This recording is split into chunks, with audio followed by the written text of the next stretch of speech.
What's up? Let's start this video off with a clickbait dog water doodle title. Iran claims anti-government protests are under control.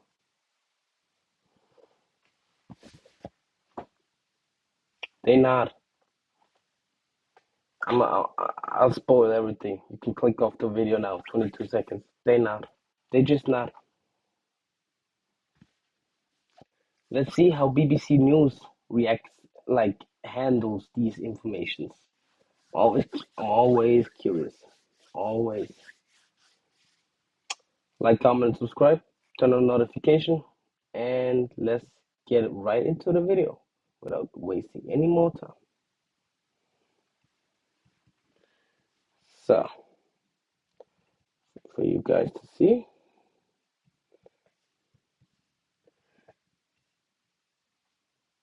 Iran claims anti-government protests under control. Yeah, I don't know about that, bro. These countries' security forces have brought anti-government protests under control following 2 weeks of unrest across the country. So, I'll start from the beginning. Iran's foreign minister claims that these countries' security forces have brought anti-government protests under control following 2 weeks of unrest across the country. Human rights campaigners say nearly 500 protesters have been killed so far, with thousands more detained. There's evidence of bodies being... How is that under control? In what world is that under control? We're starting off great. Piled up at morgues. President Trump says the United States is considering what he calls very strong options on intervening in the crisis. Iran says it is prepared for war if the United States intervenes. Our World News correspondent Joe Inwood has the latest. Okay. Faced with its biggest challenge in years, it was not always clear how the Iranian regime would respond to these protests. Bro, free that country from that cancer. The bodies in this makeshift morgue leave little room for doubt. They have used extreme violence on the protesters. The death toll is impossible to calculate, but the BBC has counted at least 180 bodies in this one location. Tehran is horrifying. More than 2,000 people killed. Forget every figure the Islamic Republic has released. We are facing an entirely new scale. Getting testimony from the people who are taking part in these protests is difficult and dangerous. But people have spoken to the BBC's Persian service. We are protecting their identities for fear of regime reprisals. It's like a war zone. The streets are full of blood. They're taking away bodies in trucks. Everyone is frightened tonight. They're carrying out a massacre here. It's officially. Can you imagine that, guys? It's insane. I've read somewhere 1.8 million, bro. That's no protest anymore. That's close to a revolution. Belgrade, Serbia, last year August had more than 1 million. I think 1.3. Yeah, it's a big range, but like let's say between 800,000 and 1.3 million. That's 1.8.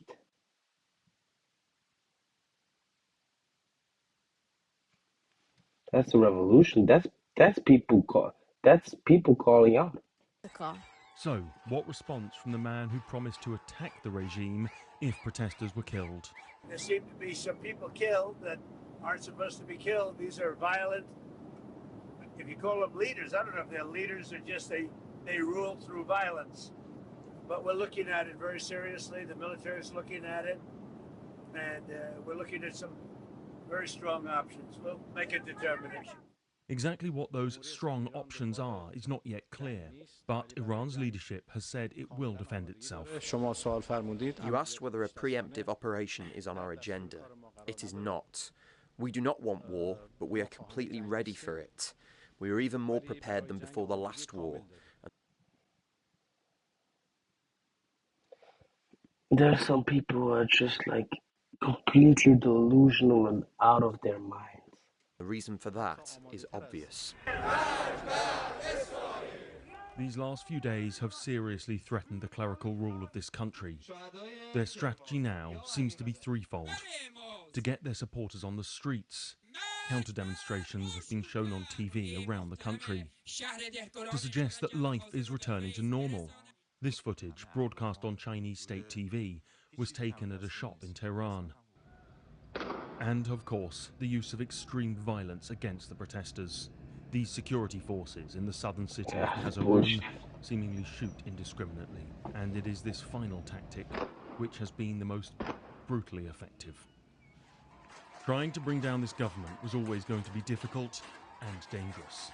But the youth of Iran have shown they want change and are willing to make huge sacrifices to achieve it. Joe Inwood, BBC News.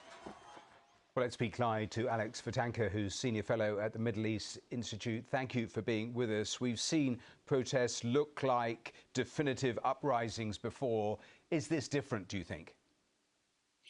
Matthew, great to be with you. Look, I think it is different in a couple of reasons. Number one is I cannot remember Iranian society being this hopeless. I mean, it's not just the sanctions. Obviously, there are a huge burden on ordinary Iranians, and they've been going on for decades. True. It's if you're in Iran and you listen to the top political voice, in this case, Ayatollah Ali Khamenei, you hear a man essentially who has no way out, who keeps saying that things are going to continue, we're going to stay on this path.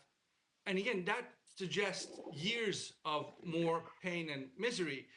And I think that was one of the factors that brought people back. I know the latest trigger was sort of economic with the currency of the real collapsing, but it's about the complete hopelessness. inflation. It's about, I think, a demand, a wide demand in Iranian society for structural changes. Hence, you know, we see the protesters shouting one day about the real's value dropping to very quickly turning their attention to what they think is the key issue, which is the rule of Ali Khamenei. And that, we've seen it in the past, but this time around, it really turned fast around. And Ali Khamenei is the target, and that in itself makes it special. And in the coming days, what will be crucial? Will it be the capacity to stay on the streets? These protests are getting out of Donald hand. Trump decides to do? In terms of capacity, Matthew, Iran, as we just heard in this segment, has dealt with rounds of protesters going back to the...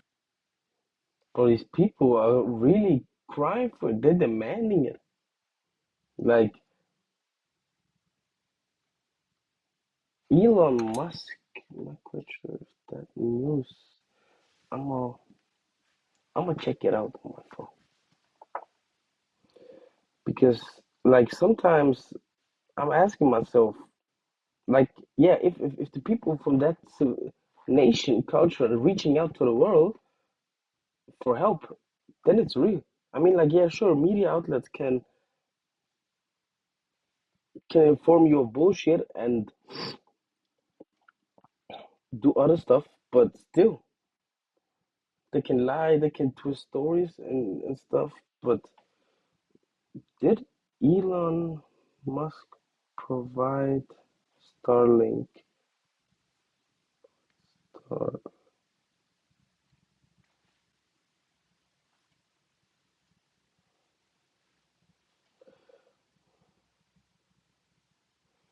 Yeah, Trump only said it that he will talk to Musk about it. It's not official. It's not. Yeah. early 1990s. But what they have done in the past is they usually contain the situation after a few days, in some cases weeks. If these protests continue for weeks and perhaps months to come, it's a huge question mark if the security forces in Iran have... If these protests continue for more than like, I give them a week, the country will fall. Mark my words. The country will fall. capacity to keep cracking down. Mind you, this isn't just happening in a single location. These are happening in 70, 80 locations across a nation, 3 times the size of France. So it's a huge undertaking. In terms of President Trump, we have to wait and see. The big question mark is this: is he looking at these protests as leverage, as something he can use to bargain for a better nuclear deal, but essentially accepting that the regime stays He's probably in place? doing that. That's one question that a lot of folks have in mind. Good but many people in Trump's inner circle are saying, listen, you could be the Ronald Reagan of your time. Iran essentially is the Soviet Union of sorts, or this is the Berlin Wall falling moment. what happens in Iran could have great impact in the rest of the Middle East, that you should not cut a deal with this regime. You should go for a creative way to end its life. Again, which way Donald Trump goes remains to be seen. Well, tell me more. If it is the second option, the implications for the wider region if this Islamic Republic falls. Look, if the Islamic Republic falls, let's go back. Islamism as we know it, militant Islamism, was essentially born in 1979 with the Islamic Republic, with people like Ali Khamenei coming to power. Today, they have no legitimacy left in Iran. And you could say they're weak and they've lost their way in the region. And the fall of the regime would essentially be the end of this political Islamist experiment over the last half a century. So I have no doubt it will have ramifications and be. Yeah, we gotta see what happens, boys. I 3 times the size of France. We'll see what happens, but that's not gonna go well. They want blood, and they're seeking for it.